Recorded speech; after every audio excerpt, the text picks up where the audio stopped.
ஈஸ்வரி கோபி வீட்ல இருக்காங்க. ஈஸ்வரி கோவத்தோட பெட்ரூம்ல படுத்துக்கிட்டு இருக்காங்க. பாக்யா வந்து அத்தை அப்படின்னு சொல்லிட்டு எழுப்பி விடுறாங்க ஈஸ்வரிய.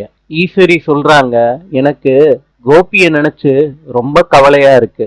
பாக்யா சொல்றாங்க, அத்தை நான் உங்களை தான் பார்க்க வந்தேன். ஈஸ்வரி சொல்றாங்க, எல்லாரும் சேர்ந்து என் பிள்ளைய தனியா விட்டுட்டீங்கல்ல.